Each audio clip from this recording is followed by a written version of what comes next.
បងប្អូនបានគិតគូរមកហូបសែនក្បាលទឹកនៅផ្លេចខ្លួនចិត្តដល់ថ្ងៃណាមកខ្ញុំប្រាប់កន្លែងដែលស្រួលមិនបាច់ដើរផ្សារធ្វើមកហូបខ្លួនឯងនាំតហត់ទេបើមុខមកហូបឆ្ងាញ់ចេញពីទឹកដៃចុងភៅដែលមានជំនាញហើយមានបបពិសោធន៍លើមុខមកហូបសែនមករាប់ឆ្នាំហើយបងប្អូនឥឡូវធូរថ្លៃណាស់ចាប់ដើមពីមួយឈុត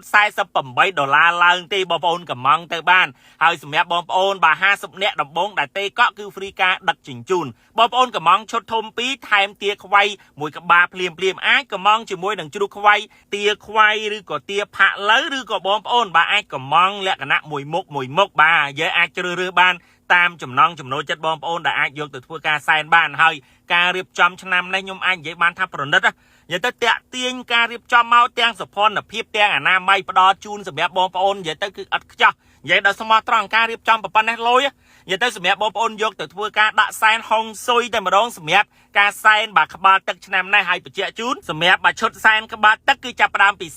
$48ហើយនៅក្នុងវីដេអូនេះមានបាទ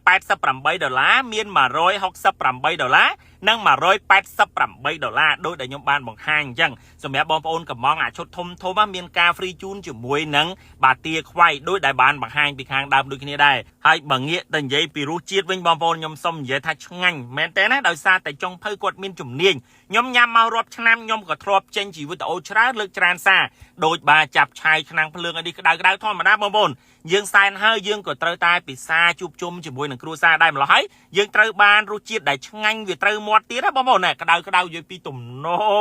ងហើយឆ្ងាញ់ទៀតណាបងប្អូននិយាយដោយស្មោះត្រង់ហើយមានមុខម្ហូបច្រើនដែលយើងអាចថាញ៉ាំលក្ខណៈគ្រួសារទៅវាត្រូវមិនថាទាំងប្រភេទត្រីតុកែចំហុយទឹកស៊ីអ៊ីវអូយក្តៅដាក់ជាមួយនឹងប្រអប់អាលុយមីញ៉ូមរៀបចំយ៉ាងស្អាតចេះណែយើងសែនហើយទៅយើងកម្ដៅញ៉ាំជួបជុំលក្ខណៈបែបគ្រួសារនឹងផ្ទះអីទៅអញ្ចឹងបញ្ជាក់ជូនណាសម្រាប់បងប្អូនដែលមានតម្រូវការបាទកំងឈុតសែនក្បាលទឹកឆ្នាំនេះអាចទំនាក់ទំនងទៅ The Direct TK បានដែលមានការផ្ដល់ជូនការដឹកជញ្ជូនបាទទេកំង50នាក់ដំបូងបាទពីខ្ញុំមានតែប៉ុណ្្នឹងទេអរគុណច្រើនបាយ